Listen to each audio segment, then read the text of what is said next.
Grounded is an arts, wellness, and media brand that is rooted in healing through creativity and culture. Create space and time with Grounded and be inspired to lead a well balanced life. Live your life authentically and freely with Grounded. Hello, beautiful beings. You are now tuning in to the Grounded podcast where we share your wellness, art, and lifestyle stories to connect and inspire. I'm your host, Bianca Yuzon Henares, and we're coming at you today from EPX headquarters in Taguig, Metro Manila. Our next guest is an accomplished and versatile film and TV actress with critically acclaimed performances in films such as Ned's Project, Kulay Lila ang Gabi, Historiographica Errata, We Will Not Die Tonight, Rigodon, and most recently, Verdict, the Philippines' official 2020 entry to the Oscars, in which she plays the lead role of an abused and battered wife seeking justice. Whether on her show Two Girls One Cup, at a simple gathering, hosting a wedding, or one of her infamous nights at Reserve, she can't help but be the life of the party, brimming with that magnetic energy you can't help but be drawn to. Her candor and spontaneity in revealing the ups and downs of her fitness life and love for both cooking and eating food are both inspiring and a breath of fresh air in the curated social media sphere. Just like her famed fairy tattoo named Penelope on her back, she is a dream weaver and a nurturer, the type of mother we all aspire to be. She's one of the strongest, most passionate, compassionate, and bewitchingly gorgeous women I know and have been so fortunate to have as my cooler older cousin growing up. Give it up for the slinkiest, the dazzling, and vivacious Max Eigenmann. Hi, everyone! I have to say that was the best intro ever. Thank you. I pride myself on my intros. Yeah, but it's all true. Thank you very much. And we are so happy to have you here with us today at Grounded Radio. It's my pleasure. Let's dive right in. Okay, so for those who haven't heard, Verdict, the domestic abuse drama directed by Raymund Ribay Gutierrez and produced by Direct Brillante Mendoza, is the Philippines' official 2020 entry to the Oscars. Okay, when I read that news on Facebook, I was just like mind blown and so proud, and so many people are just like, yeah, this is a story that needs to be heard, in which you star as Joy, a very battered and abused mother. So can you tell us about like how you're feeling right now and what it was like shooting the film? It was really exciting to be shooting the film, mainly because the process of both my producer and director is very, very different from any set I've been to. They kind of like the spontaneity of a scene, so I wasn't allowed to read the script. Wow. Yes. We are given the plot in the beginning of course, before shooting, I'm given the plot and my character synopsis and all that. But I am given a situation, and then I just have to kind of, they give me key points of what the key sentence that I have to say, and then the rest is just all action and me. So that was a really awesome process because my guide was myself. Right. And how I'm feeling right now with regard to the movie being the official entry to the Oscars, honestly, I don't think it's sunk in yet. I'm super overwhelmed until today. That's pretty much it. I'm bursting with joy, but at the same time, surreal. it's like, it's really surreal. Oh my gosh. Well, Verdict also won the, how do you pronounce this? Horizonte. Special Jury Prize at the 76th Venice International Film Festival just last month. What was the experience like for you, like going there and like being with all these amazing film? Trivia, I chose not to see my film here because I wanted to see it in the big screen. And the very, very first ever world premiere of our movie was in Venice. So I got to see my movie for the first time. With everyone else there. With everyone else there in Venice. And it was pretty amazing because the cinema seats 1,000 people. And it was completely packed when I walked in. And just being applauded for your work, especially after, in the end, was another, I'm going to use a word again, super overwhelming. And the feeling of walking into a room for the press call and the press conferences, and they were asking me to like kind of like look here. It was, I've never experienced anything like that, and it's truly one for the books. And you feel the like real-time appreciation for your craft and everything, because I mean they experienced it with you. So after that, it must have been really overwhelming. And it's super inspiring. Also, it makes me want to work harder. Honestly, that's the number one thing that it made me feel. So that's something you brought back with you coming home. Yes. And with all the press and attention this film is getting, what message do you hope it will convey to the public, like regarding domestic abuse or how certain things can be improved with the current judicial systems? Because you were telling me the other day that a lot of your co-stars were real life like social workers and they worked in those They also stood as the departments. consultants for the script. Right. So it was pretty cool. Well, honestly, I have to say before I answer that it's actually an honor to have been chosen to play the part, because one of the points of why my director wrote this film is because he wanted to have a voice for those women. And more often than not, it happens so much, and not just in the Philippines, but all over the world. Sadly. And I think that a message that I'm getting goosebumps and I'm getting a bit sad. But one message that I could give is that it's always okay to ask for help. Because more often than not, these women are afraid. Right. And I think that would be the best advice for me to give. Because the trauma that they feel can also stop them from not saying anything. So I hope that when they do find that voice to say something and ask for help, that they should go for it and do it.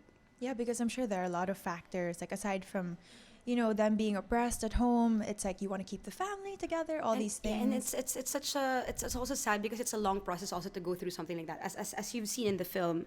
And I really, grueling. I really hope that those people who have the power to help those women, even men. I mean, domestic abuse is not solely just for women and children. It also happens to men, right? I really hope that those people who have the power to help these people would actually go out of their way and not just treat every situation like a document, like, oh, you're done for the day. I wish that people or would like a give general template, like, okay, exactly, like you fit in this box. exactly, Stamp. exactly, to make it a little bit more personal, because it could happen to anyone, their daughter, their sister, their brother. Yeah, and it So is there. happening. So, Yep. having been on set with people, like I mentioned, who are involved in situations like the one you portrayed, was there anything new that you learned that you were shocked to find out, like certain laws or the way things are run locally? Because you were there in depth every day, like at that courthouse or in these barangays. Like, did you learn anything new? The most interesting conversation I had with regard to the people that played themselves was the policewoman at the women's desk. This was the one that processes your inquest and your report. So you have to do a blotter first, right, in the barangay, and then you go to the women's desk. I asked her a few questions because that's her job. She actually takes cases like that on a daily basis. And what shocked me the most is how often the same person comes forward to report something, and how much more often it is for them to take it back because of fear. Oh, you mean they take it back? Yeah, they like, I'm never mind. I won't push through with the process. I'm done here. They discontinue the case. Yes. Oh no. Like they decide. No, I decided to go back. I decided not to do anything. I'm afraid. I decided to do this for my children. That shocked me. And the what can she say or do? Like convince them? Nothing. Of course, a lot of the extras were real people, because there's a term called guerrilla shoot, which means cameras are placed. None of the extras are told that there's an actor among them. And I was wearing all the prosthetics and all that. And I walked inside the office because there was actually a crowd that was going to be reporting stuff on their own. And I mean, of course, they were shocked to see me there because my face was all beat up. But the shock wasn't enough. The shock was more like, oh, another one of those. Like, oh, Mrs., ano nangyari? And then that's Nako, yeah, that's it. There's no sincere concern because it's like it happens often. It's like another day, another one. Oh Yes, my and these gosh. are by the bystanders, not by the cops. The bystanders who were there to report. And who had no idea you were like yeah, acting. they had no idea. Wow, that does give me chills. Yep. Ugh.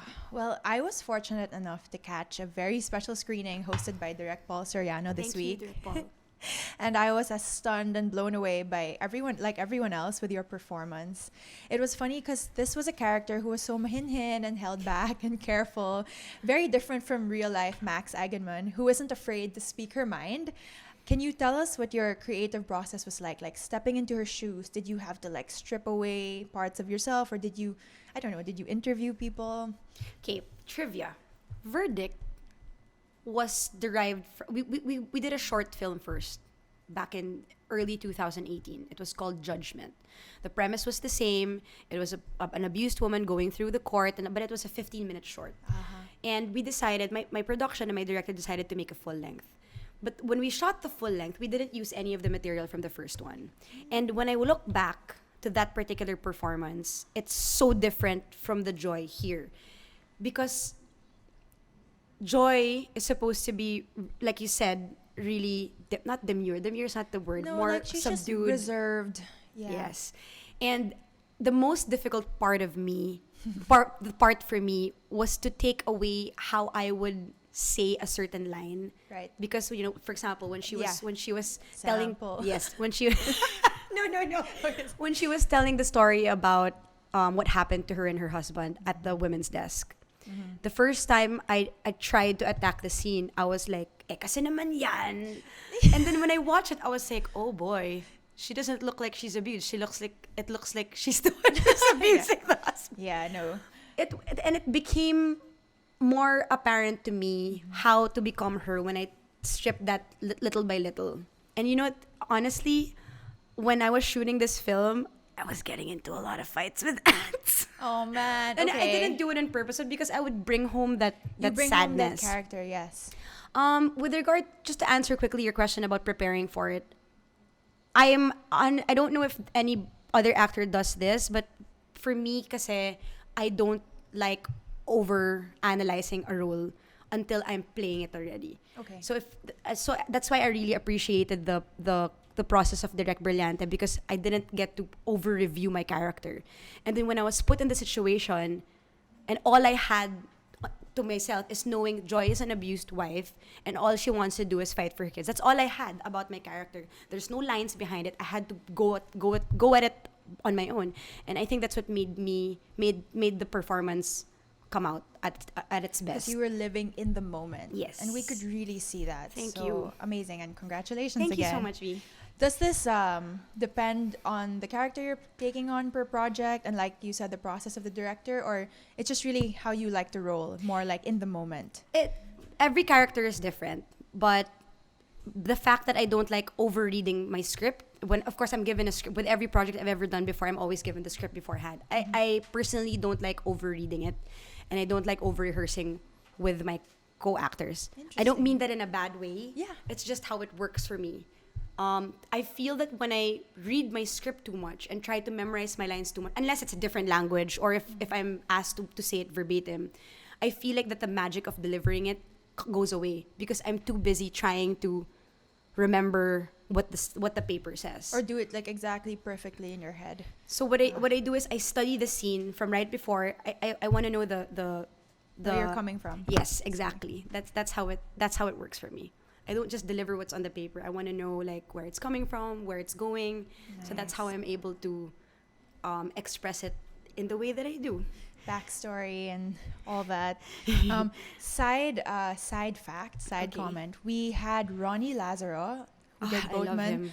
on the podcast, and he was talking to us about how people wear masks, whether you're an actor or not. More often so, like if you're an actor, you play a certain role, like he says, he'll play like this really douchey cop. And like, so for the whole day on set, he'll be channeling that energy of just being like a horrible person. And if he doesn't watch it, like you said, like you were having fights, he can bring it home sometimes. Like, so he has to make sure like everyone has a different way of like kind of ejecting from that role. But he says, we just all have to be aware. And he said, same goes for non-actors, like his wife. She's a Spanish teacher, and sometimes when she comes home, she treats him like a student. And it's funny because she'll be just like don't put your hand, or I don't know what she says, but he has to tell her just like, hey, like we're home now, it's safe to let that go. And just interesting because you mentioned It actually, that's one of my personal struggles is how to turn it off. Sometimes I can't deal. I go home and I just cry myself to sleep. yeah. I feel like crying right now. Yeah, I mean, like, I'm like not look at joking. like Heath Ledger. Yeah, so you really just have to have like a safety evacuation process, ejection process. I'm Yeah. lucky to have support system. Like whenever that happens, I always call my aunt or my brother. I always call Tita Shuri or Timmy, my brother. And in line with that, having come from a family of phenomenal actors, was there a particular moment or turning point you can share with us in your life that made you realize you wanted to become an actor, or like, this is what I'm meant to be doing? Like, did someone show you a film, or did they take you on set one day and you were just like, oh, I love this? Like, what was that moment for you? This is such a funny question because I actually remember the moment that I decided. As in the specific, I even remember what I was wearing. I was on my way to a children's party. Sandro was a year old at that time. Wow. And I, of course, before he was born, I was doing a lot of commercials. and I kind of wanted to. I felt that I wanted to rebel against the artista thing, and I want to be my own You person. were like, that was the height of your modeling, right? Yes. And then I had Sandro. And I remember I was on my way to a children's park. I don't remember why I was thinking about work suddenly. I remember I was like in a moment, I was at the front seat. Sandra and I were in the back. I was wearing a pink shirt. And then I just told myself, I think I'm going to give it a shot. I don't know where the thought came from, but I remember the exact moment because I've never thought about wanting to give acting a shot before. I think it was because I was running out of options for lead roles in modeling because I was doing so many commercials one after the other. So my face was getting, the term is gasgas. Yeah, because you're not supposed to be seen so much. Yeah, so when casters see you, you're like, gasgas ting mukha na yun, wag na next. And we want a new face. And I mean, this happened during my time when I was active. And I was like, maybe I should give this a shot. Why not? I went to my first audition. My dad brought me. He waited at the coffee shop downstairs in ABS. And then I read the script once, and then the moment I walked into the room and I saw the camera and a bunch of people, it made me so nervous. But when they said action, for some reason, I felt so at ease. And I was like, this is for me. Oh, So there, that's amazing. Oh, that's such a good story. I didn't even know that. So thank you for sharing No, that with us. I wouldn't have remembered unless you asked me. Yeah, no, it's just because like I remember you were saying like how your dad would bring Stevie to just all his films. Yeah. Yeah, so I Yeah. thought about that. Okay. And what inspires you? The usual question. My children. Oh.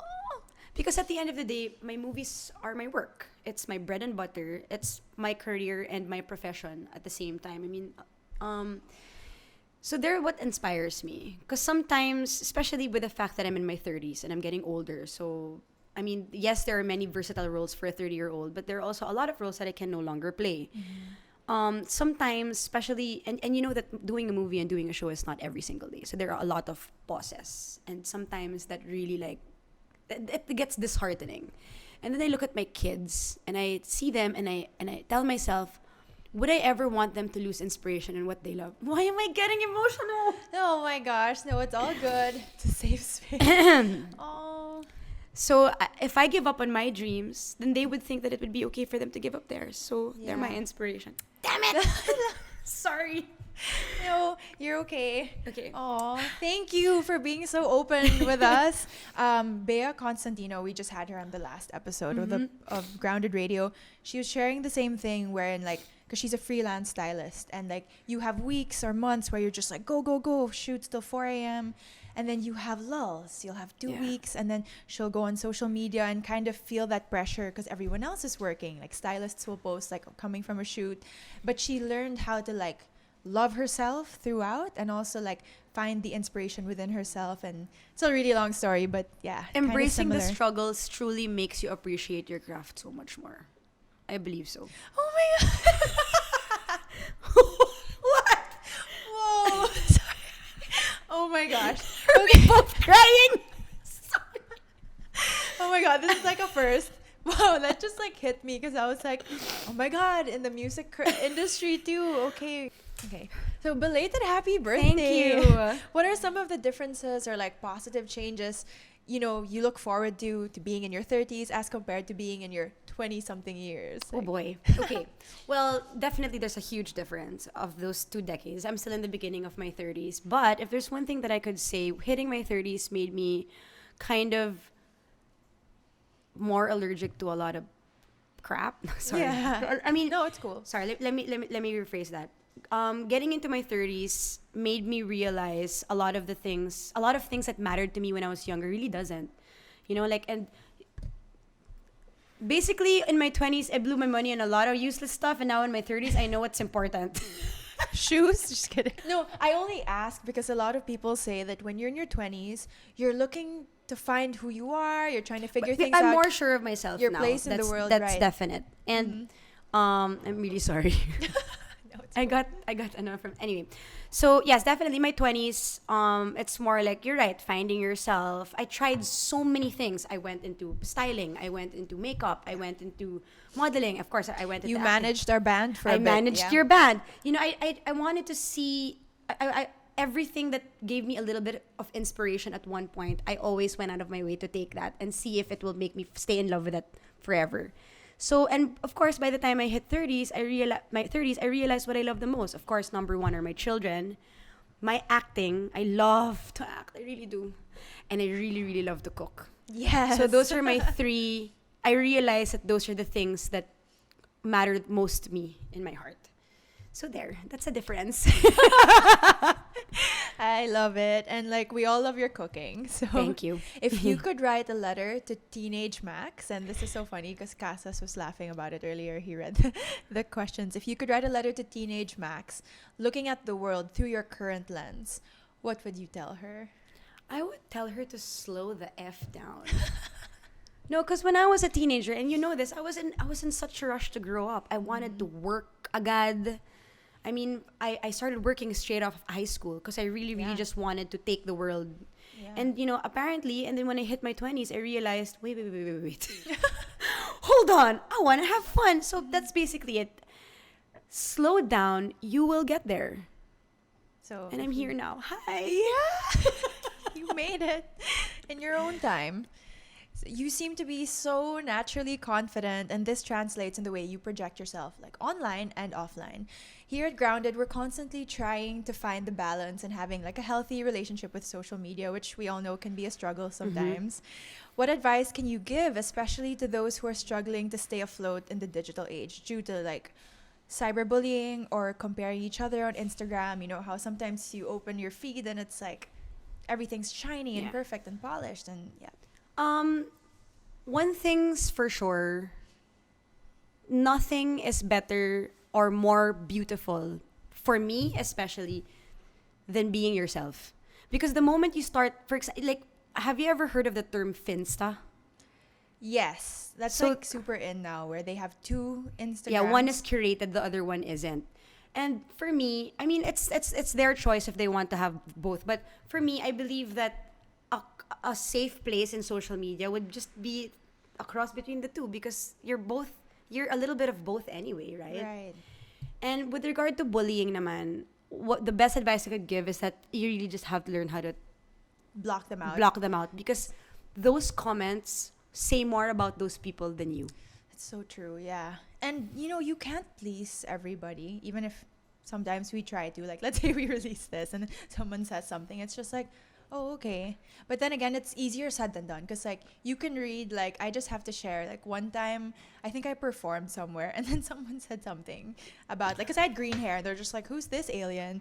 And I thought about it. I think that's a compliment. Yeah, I know. In hindsight, You're like a now, goddess. No, now I'm just like, aliens are cool, But at that moment, like, no, they said it in a snarky way, like, sino tong alien na tong lumabas sa stage? And I'm just like, but I was just like, no, you know what? I'm gonna stick to my green hair and like own it. So just things like that. And I feel like we all go through that. How do you stay present and grounded, especially in the entertainment industry? My children, they're the ones that make me feel so. I like the ordinariness of our lives. The cooking the meals. I'm gonna cry again. Cooking the meals, getting into arguments about why they're late for school, making sure that they get a high grade. I love that ordinary thing. I love it. The magic of the mundane. Yes, Yeah. it's amazing. And Anthony, I love him. Despite, I mean, he's an artist as well. Yeah. But I really also love the fact that no matter what comes my way with regard to my job, my children, he's just 100% there. Oh my gosh, yeah. And it's just that support, no matter how minuscule, means the world. Means the world. to me. Okay, speaking like on motherhood, later on we're gonna bring the grounded founder herself, Marika, because she is a mother and she's expecting, and she has a few questions for you. And I know you guys have known each other growing up, so yeah, I'm excited for that. Yay! More tears. Most probably. And now moving on, your fitness journey has been so inspiring. You pretty much post about it on the daily, and we love watching your stories. How has your attitude towards fitness changed over the years? Okay, well, when I was younger, fitness to me was more of a cure for when I would feel bad about what I ate that day. To like compensate. Yeah, for- or I mean, growing up when you're in your teens, when you're in your early 20s, there's a lot of insecurities there. Okay, and it was like a quick fix, and then I'd stop again, and then when I'd feel good after that day, and then I'd stop again for another 6 months. Now it's more like the whole exercise and eating healthier. I mean, don't get me wrong, I eat a lot of junk too, guys. Okay, just like anybody else. But the conscious effort to eat cleaner food, to add more exercise in my daily life is more part of me now. It's part of my life. It's also something that I'm doing for myself so that I could stay healthy also for my kids. Oh yeah. So that's the whole outlook. I absolutely love it. It's also now it's like it's my personal me time. Love it. Yes. So yeah, it gives me that boost of happiness and joy on a daily basis. Do you find that you like look for it when let's say you Yes. skip a day of working out or a week? You're just like, oh, I need to get back on. When I get sick, that's the thing that I'm not gonna be able to work out. Totally No. understand how you feel. That's the worst part. Like, I injured my foot last year. I sprained a toe. I wasn't able to work out properly for about 2 months, but I would do yoga with one leg up. I would modify because I couldn't not do something. So yes, I definitely crave for the exercise high all the time. nice. And what advice can you give to those who are hesitant to start working out? It can, how it can be pretty intimidating. There's so many things now, and like with cycling or CrossFit, it can be a bit disheartening, especially for people who are starting out and don't see results right away. With that, you have to understand that everything is a process. I totally, by the way, guys, just so you guys know, I totally understand the whole point of it being intimidating because I used to be very big. After I gave birth to my second child, Massey, I gained about 85 pounds. My gosh. And he was only 5 pounds. So plus all the water and the blood and everything, I only lost about 10 or 12 pounds after giving birth. So, and then I didn't do anything about it. So I stayed quite big for 4 years because I was disheartened. I was like, oh no, this is gonna be how I'm gonna look forever. And then one exercise wouldn't make me bulge on the weight. Yeah, you just have to embrace the process, and don't get into it because you hate yourself. You have to embrace who you are today. That's how you'll be able to get on that journey. Just don't stop. And on the contrary, you get into it because you love yourself. Like you Yes. said, now it's your you time. Yes. Same. Like when I roll out the yoga mat, I'm just like, so relieved already. And if you don't enjoy a specific exercise, don't be afraid to try something new. I also recommend asking a friend to join you because that's one of the reasons also why it slowly became part of my life, because I found a group that was so into it, and that energy translates to me too. And I keep them close now. I love them. Hi guys. And it's fun, and you keep each other like on track. Yeah, and and we inspired. do brunch. Motivate I'm a each other. closet tita, guys. I really am. Oh my gosh. And what do you find works best for your body in terms of, well, we don't like this word, but diet or like eating, food choices? Okay. Everything in moderation. I have to admit that I have my moments where I kind of like really overindulge myself, like when I'm on vacation. And that's perfectly okay. Because the moment I start stopping myself from everything all the time, then that makes me just feel so sad. So everything in moderation, guys. Whatever works for you also. For me, what works for me is I eat clean at home, and then when I eat out, I don't watch myself when I eat out. You just enjoy. But at home, I eat clean. So that works for me. And you mentioned earlier you had a go-to like clean eating snack, which was Yes. I have this friend who makes the best keto buns I've ever had. And so I have that. At home, I just, cook your eggs in I love eggs. I could eat like 6 of them every day for the rest of my they're just so good. So eggs cooked any way you like, about 2, and then a keto bun. No butter, nothing like that, and a cup of green tea. nice. Like coffee bean green tea. Yes. And so you also happen to be a great cook, and you find cooking therapeutic, like you said earlier. I mean, because I asked you, do you wanna eat out for dinner, or do you want to cook? And you're like, I want to cook because it's therapeutic for me. What are some of your favorite go-to dishes for a hearty but healthy meal? Hearty but healthy meal. Okay.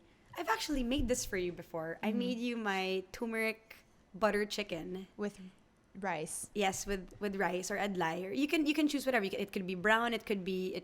I really love quinoa, but if I don't like cooking it on its own, I love putting herbs and everything. But if you have to ask me a specific dish that I love to cook for people that's hearty and healthy, it would definitely be the charred broccoli. I taught you that recipe. Yeah. And my baked salmon, Tuscan butter salmon. So it's, there's a little bit of indulgence there. I replaced the cream with soy milk just to like add a little bit of cream in there, and then tomatoes and spinach and parsley and basil, and then salmon, and then lemon juice. It's so good. That And you can sounds- have it. You can have it with rice Oh my or gosh. pasta or My mouth's bread or watering. just that. And like it's so funny, like you talking about food, your face lit up. You're just like, oh. Thank you. Now I want to cook. Do you think preparing your own food helps you stay on course with your fitness goals? Yes, definitely, because you know what you're putting in there. You know what you're putting, so you get to measure it. But sometimes I also don't trust myself because sometimes I over season. But definitely, but I'm just speaking honestly. Preparing your own food would definitely be the best option for watching your diet for clean eating, mainly because exactly that, you know what you put in it. You can make bawas the salt, stuff like that. So there. And now we'd like to call on Grounded founder Marika to talk about motherhood with Max. Hey guys. Marika, welcome. Hi, thanks for having me into your conversation. Yeah, glad to. Yeah. And I'm happy to see you. Yeah, me too. I'm actually so excited to sit down with you because we haven't seen each other in so long. Yes. Wow. And every time we see each other, It's brief. yeah, and we're always just passing Yeah. and saying hi, Mhm. like Enchanted Kingdom Yeah. or the weddings, Yeah. or just. I remember seeing you on Tally Beach concert. Yes. You remember that? Yeah. Yes. Yeah, it's handy Yeah. inside. Yeah, and I think you just gave birth also. Yes, to Massey. I Yeah. remember that. Yes, Definitely. so that was like 10 years ago. Mm-hmm. Yeah. Mm-hmm. Aww. Yeah. I'm gonna kind of just dive into the question.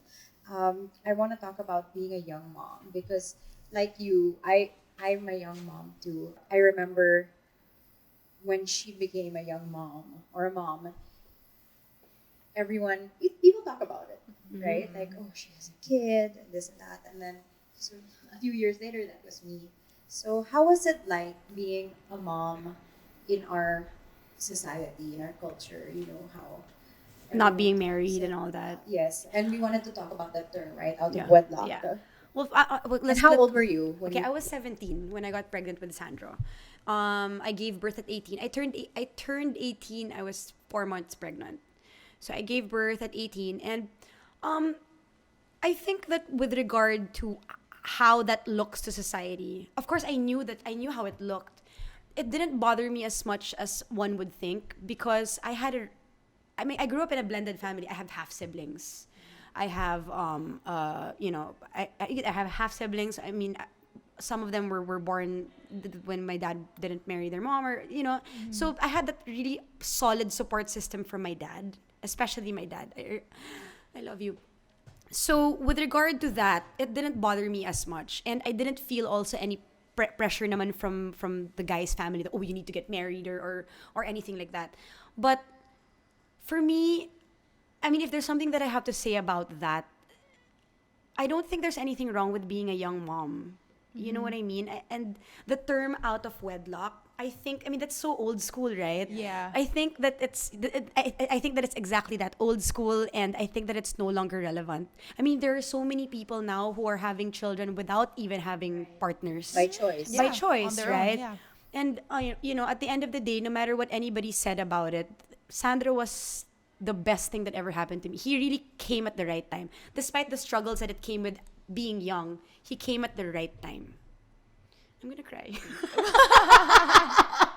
It's a lot. Yeah, even when I got pregnant, I guess I felt like I didn't come from a mixed family or anything. So my struggle was like I felt like I disappointed my parents at some level. But at the end of the day, they were so supportive. So I think it's really important to have like a good, solid support system. And you're so lucky to have your family.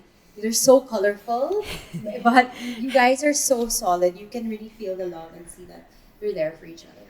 Thanks, Did you Marika. feel like, did you feel the pressure and how did you deal with it? Because you were in college, right? Yeah, and I was also very insecure, so it was at that age where I was actually happy. I was happy when I found out. I was happy, but then I guess it's the comments that you get on the way. I agree. Right? And then that it, make it kind of you feel it kind of oh, it it's kind like of that pala. question. You make it. Then you question your yourself. happiness. Yes, then you Exactly. question your happiness. It's like I thought I was okay and I was good, and yung pala, that's how it's looked at pala, or that's how I'm being perceived as. So those are the things that really hurt. Comment from, I guess sometimes also you have to accept that there's a generational gap. Also, so you have Alright. the older generation, They see things they're differently. generations apart. They see things differently. They can't unlearn, and sometimes they're just so tactless. People can Yeah, be so and tactless. that, and I don't actually think it's just a Filipino trait. I think it's everywhere. People, because of that generation gap. But surprisingly, I would also get comments before from people in our generation. Oh, really? Yes, me too. Really? Like Yeah. our age? Me too. Okay. And then so it's that being a young parent, or doing it on your own, being a single mom, and then there's also that image of like, I don't want to say the word. I know what word you're saying. Yeah, You're thinking. you know, but Yeah. sorry. Yeah. Yeah. Okay. You know, somebody asked me, maybe just 2 years ago, how did you end up with 2 kids? And I'm Yeah. like, Yeah. So you know the word I'm saying, yeah, right? yeah, yeah. And then And the I'm guys, like, what when are the you- guys what are you talk to implying? Yeah. anyway. Yeah. But when Yeah. the guys talk to you, The it's guys just talk like, to you and parang they imply something like that. I'll spell it out. It's the SLUT word. yeah, so yeah. promiscuous, Yes. basically. Yeah. Yeah. So there's that also. The Okay. parang your stereotype, Yeah. Okay. which is fun, which is sorry, I find it really the hilarity of it, of how it doesn't connect. It's yeah, but she's right. There's that label that some people kind of associate, young moms like us, because of but getting as time pregnant went early. by, like you learned how to deal with it more, or just not care, or how do you? Yeah, of course. You get older, we get wiser, but it's still painful. Of course. Yeah. It's Yeah. still painful, And and you can't- you remember it. Yeah. You remember the people who mention comments in passing like that to me. You don't forget those things. Yep, that's true. And it's always about the mom. Exactly. You know what I The mean? guy. Yes. Not our partners, Yeah. diba? It's yeah. Yeah. So that's one of the things that comes with being a young mom talaga. It's yeah. Oh. But Yeah. So you were 17. Mhm. That's young. And how did you feel, especially at that age? We're exploring, we're adventurous, we're kind of enjoying life. Our social life is so important at the time. Friends are your world, relationships. How was it like to date while you were pregnant, or while you were just given birth? And how was it like also, like how did the dynamics or relationship change with your friends? Was there suddenly like a wall or a change, yeah, gap? yeah. Because you can't, as close as you are, they suddenly can't relate. yes, definitely. Yeah. Yeah. Or you I can't was relate to them. I was the only one among all of my friends who had a kid. I mean, I was a teenager. Well, with regard to my partner at the time, we stayed together for about 5 years after. We were together for all of 5 years. I got pregnant with Sandro on our first, before we turned year 1. Anyway, I spent so much more time at home. But what changed the most with that being very young was that we were forced suddenly to look for work, because we didn't want to rely on anyone. But your question about But your partner is older. yeah, he was older. Yeah. He was 10 years older. He was working already, but of course, like it had to be like double time. I wasn't acting it. I was doing a lot of commercials. That really helped. But I was an accessory designer before. I was a wire artist. Did you know that? I used to work for Sacco Beads. Yes, I No, remember. I didn't I remember know now. that. That's so For, cool. for about a year, I was a wire artist. Yeah, that was like my first official like job that's not like commercials or stuff like that. And with friends naman, when I had Sandra, I kind of gravitated towards more of my ex's friends because they were older. They were getting married na. Some of them had kids because we were 10 years apart, so they were all in their late 20s. You're on the same like. Yes. So I gravitated towards hanging out with them more because my baby had playmates and stuff like that. So those were the changes. Of course, a lot of my friends that I knew from high school, probably didn't see or hang out with any of them during the first formative years of Sandro. Like it's now lang again, like in my 30s or maybe in my late 20s. But yeah, that to answer your question, of course it affects those people. They also don't want to hang out with me. They think I'm boring or I have to go home early and stuff like that. So yeah, they're Yeah, I was the same. I felt it was really isolating because I was in college. Everyone was partying and having fun, and I wanted to do that too. So I was still a bit young and selfish. So I was dealing with a lot. It's like living between two worlds. yes. Or And like no, living between two I did that too. personalities. Don't worry, Marika. yeah.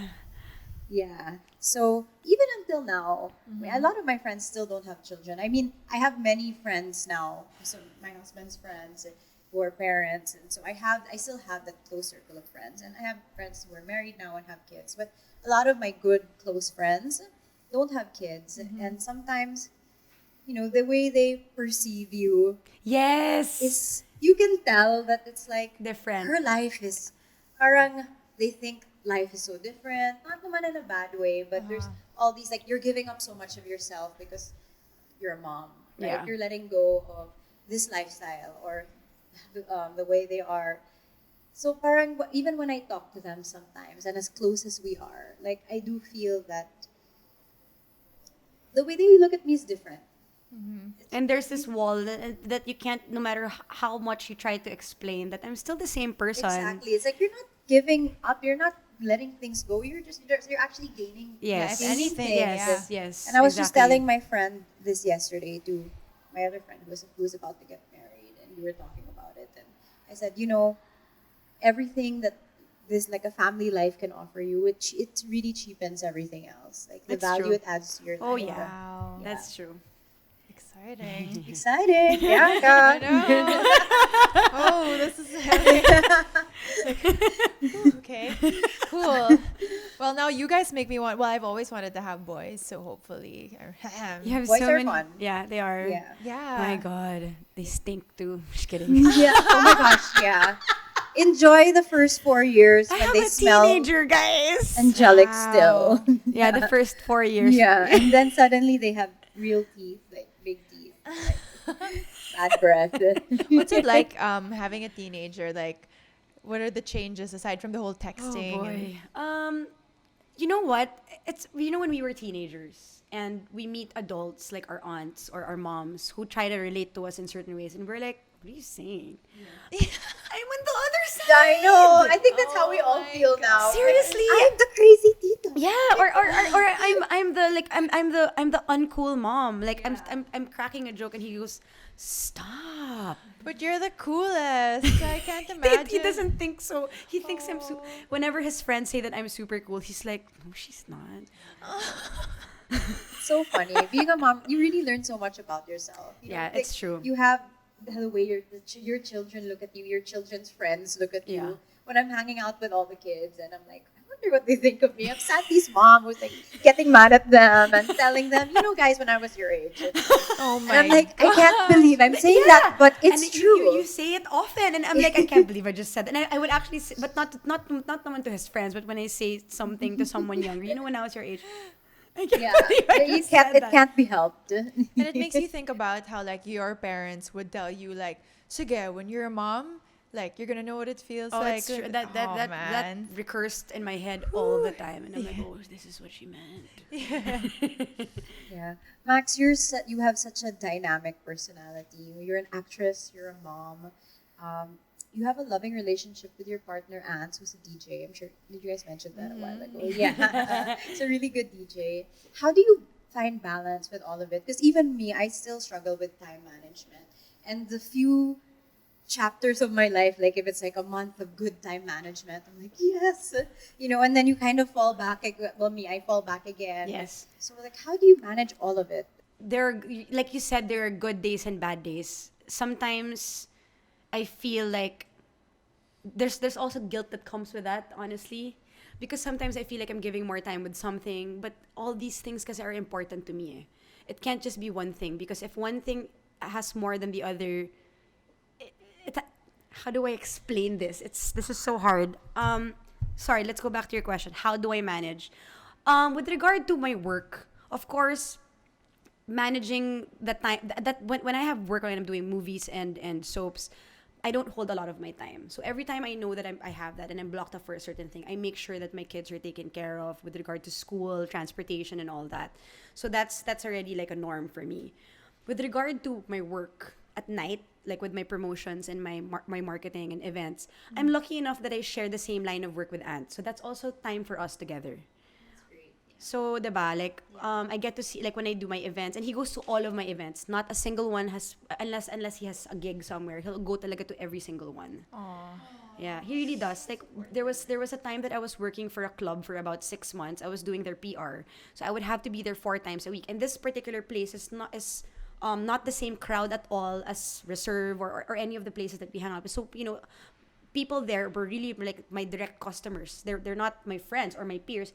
He would go every single time. That's amazing. To spend time also with me because, during the day, I have so much stuff to do. And you know what we do? So we don't live together, diba? So we do like once a month. 2 days like that. Yeah. And then with my kids, when I'm free, when I don't have work at home and I have a lot of time at home, I really always make it a point to make them meals. That's my way of showing my love. I mean, a lot of people have different... Is that your love language? Yeah, it's my love language. Acts It's of really... service. It's it's really... Cooking. I'm so emotional.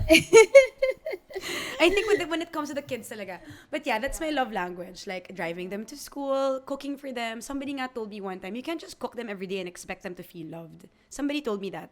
And I was like, Yes, you can. I was like, but that's my way. And then parang, I really remember those comments. They stick to you. because Yeah. love language, how you show it, is also different from Or the how love you- language of a person of how they like to receive it. Yes. And I know my kids love it because I know also when they're wanting that for me to show my, because they always say, And of course, you're their randomly, mother. Mama, You're can their you mother. cook me this? Can you cook me Aw. that? Yeah. Can you cook me that? Yeah. There was this one time we were talking about who the best driver was in the family. My mom was there, my little brother who has a license now, my older brother, and then me. And then we were all arguing among us who was the best driver between the 4 of us. And then I asked Massey, don't you think I'm a good driver? And then he just goes, you're a really good cook. oh I love how he was he's able to so just cute. give you a positive comment. Instead of just Yeah. being like, no. That's really sweet. Yeah, so that's my Yeah. love language. Aw. I kind of just wanted to touch on what you were saying earlier about guilt. Actually, there's this thing called mom guilt. Oh yeah. Yeah, so when you become a mom, it's just your life is it's not about you anymore, right? So I think no matter what you do, even if it's for yourself, there's always that thought that you have to fight in the back of your head that like you're not supposed to be doing this, you're supposed to be at home with the kids, or there's mom guilt, even if you're out. And there's there also enjoying mom shame And from there's other mom moms, shame. I've which heard is that. but you I've heard of have to those fight terms, it. yeah. You have to be able to know, like, to really know that you're doing what's best for you, and you can't take care of your child Yes. if you're not taking care of yourself. There's a saying, and I'm sure you've heard this. A child doesn't need a perfect mom; they need a happy one. Wow. Oh, yeah. I believe that. I really totally believe that. that. You can't Yeah. give what you don't have. Exactly. Diba? And you have to give love to yourself first. You have And to fill your own honestly, cup. I mean, just to go back to the topic about being a happy one, I also notice, and this is also a combination of mom guilt and all that. I notice that when I'm feeling down with regard to the other aspects of my life, for example, work, relationships, or just how I feel about myself for that moment, because it comes, right?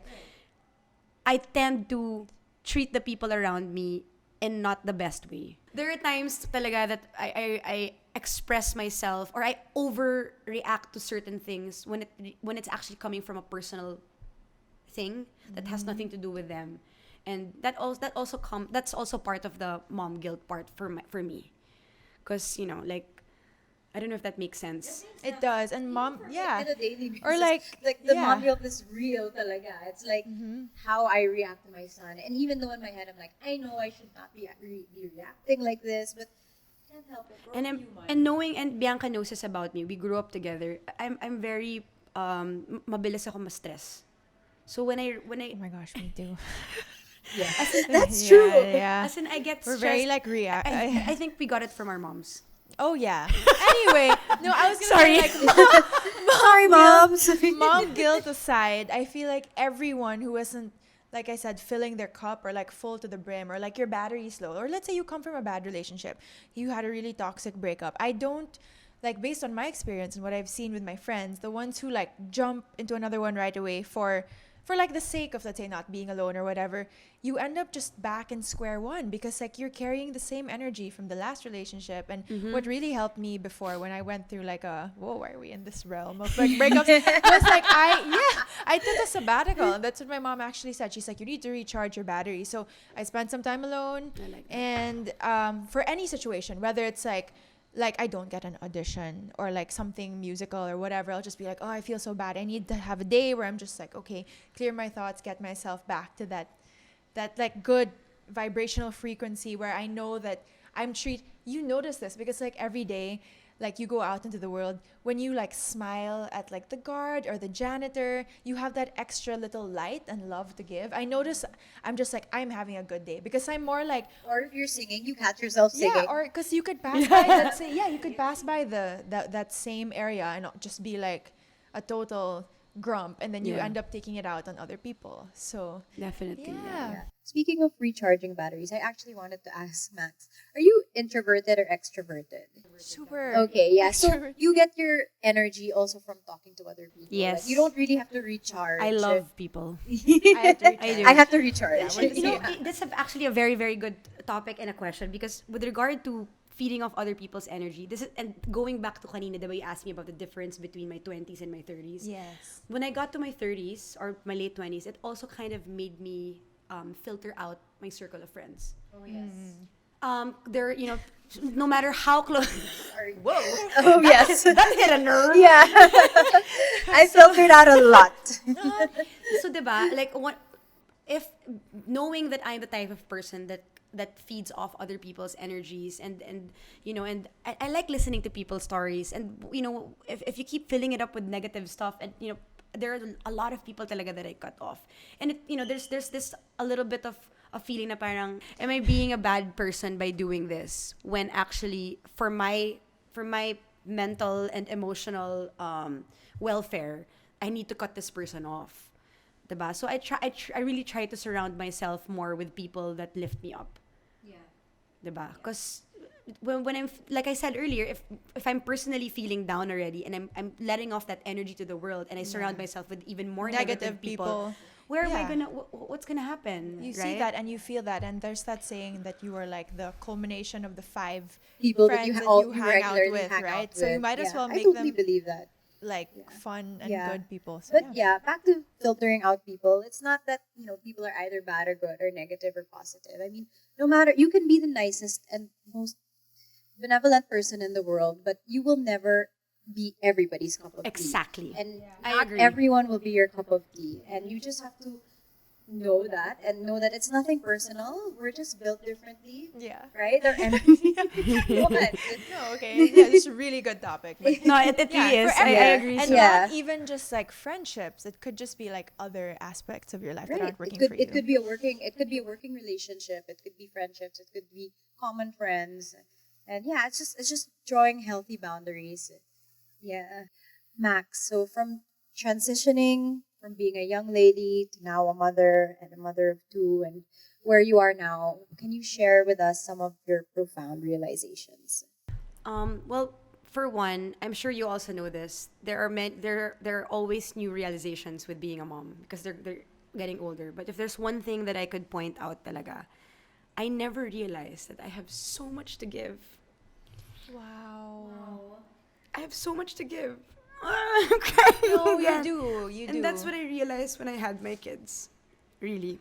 When everything's like, parang you're feeling like wala na talaga. okay. Like, because there are moments, even until there are really some days talaga where I just feel really down. I mean, even though everything is doing good naman, we really have our moments eh. And parang I'm all out. But that's what I realized after each kid. There's so much pala for me to give, and it's for them. Yun. It's really inspiring right now. Okay. And what are the most important lessons you feel a mother can impart to her kids especially during the formative early years? I actually one of the things I actually mentioned it to you earlier is like as much as I could, I want them to see in me that to never give up on their dreams and to try if they want to try something they should. I'll encourage it. Number one talaga is support B eh. Yeah. That's really it. You know, now especially now that my son I have a son who's now a teenager. He's slowly kind of like, I mean, he's still the sweetest boy, but there's already this distance na. Sometimes there's terms that I don't understand. So, and it's gonna happen. They're both gonna grow up, and I can't mold them to be what I want them to be. It's who they want to be. And that's what we're here for, to guide them, but not force them Or to be control. or not nothing like that. And it's very difficult to differentiate those two things when you're a mom. Reminds me of that poem by Khalil Gibran. Yes. Your children are not your children. Yes. You are the bow and they are the arrow. I love that. So that's the message. If you could require everyone in the world, like if you just had like magic and like to look into the mirror and tell themselves one thing, what would you make everyone? Feel? Yeah, or like you require everyone to look in the mirror, kind of like a affirmation. What would you make everyone tell themselves? You're beautiful, you're powerful, and you have so much to give. No, I'm just kidding. Wow, that's a tough, not a tough one, but that's. Sorry, can we go back? I have to think about that. The power to make people. Yeah. Okay. Just No, ask me that's again. I'll just great. say it again. Okay, so if you had the power to get everyone to look into the mirror right now and require them to say one thing, like the most positive affirmation, what would you make everyone say, like in the world? You're beautiful, you're powerful, you are great, and nobody can do you better than yourself. Yeah, that's right. What's next for Max Eigenmann? Well, I'm actually excited to say that I have several projects coming up. Some of which I still can't really say what they're about or who's directing or the title, but yeah. I can't say it. We like suspense. Yeah, we'll be on the lookout. But yeah, I have several projects that I'm gonna be doing in the next couple of months, and yes, Interesting rules. Yes, Yeah, yes, okay, yes. that's all okay. Then she can come back on the podcast Yeah. once she can talk about No it. spoilers. that would be Yeah. amazing. Thank you, girls. And Well, last, thank you. Yeah, but last but not the least, favorite question: how do you stay grounded? Oh my God, I'm gonna go back to my kids. It's Yeah. really them talaga, guys. Okay. I said this to you earlier, but I think that it goes the same way because you were asking with regard to my career, how do I stay leveled with, despite all the happenings with my work. I think it's the same with life itself. I said this earlier, I really love the magic of the mundane, the normalcy, the Yeah. ordinariness of the daily thing that I go through with my kids. And with aunts also, of course. I think that's really where the magic lies. In the small things throughout your day. Like, you have to see the miracle in every second and every day. And then it goes back to being grateful. One of those magical moments. 2 weeks ago, Massey got diagnosed with atopic dermatitis. So it's nothing serious. It's just like a certain breakouts. It's forever, but he just has to take certain precautions with his skin. So anyway, he has this lotion that he has to put, and then medicines, different kinds of medicines for his face, for his arms, and everything. So I was explaining to him while I was rubbing him with the lotion. I was like, we're gonna have to do this every day for the next 2 weeks, including the medications, but the lotion is forever. He goes, every day? I was like, yeah. And then he goes, yes. And I was like, what's up with that? And he goes, it's really soothing. Oh, It's so my cute. gosh. And then, like with Sandro, for example, I'm cooking something, and then every time he knows that I'm the one who's cooking, he always, every single time, like clockwork, he will enter, what's for dinner? What's for dinner? Even though I already told him in the morning what I was planning to make. He'll just always come in and make that small talk, and I'll say, I told you this morning. I'm just asking, it smells really good. Stuff like that. I love that. The best. Oh my gosh. Well, that was the last Yes. question. Thank you so much for your time. We really appreciated this, and we had the best time ever, right, Marika? Thank you, Max. We wish you all the best for all your projects. Thank you so much, guys. I really, really enjoyed today. I learned a lot about myself today, honestly. That's so great because, like I was saying a while ago in the background, everyone we invite to Grounded, whether they're sharing their stories and we're writing about it, or you're here on our podcast, we really want it to be a cathartic experience for you and for us. It's because we're learning from each other and we learn more about ourselves. I really loved the specificity of the questions, guys. Seriously, I don't think I've ever been asked questions like this and this personal, and I think that's also why I couldn't help but feel emotional. And it's amazing. Thank you, girls. We so loved much. it. Thank you. Thanks, guys.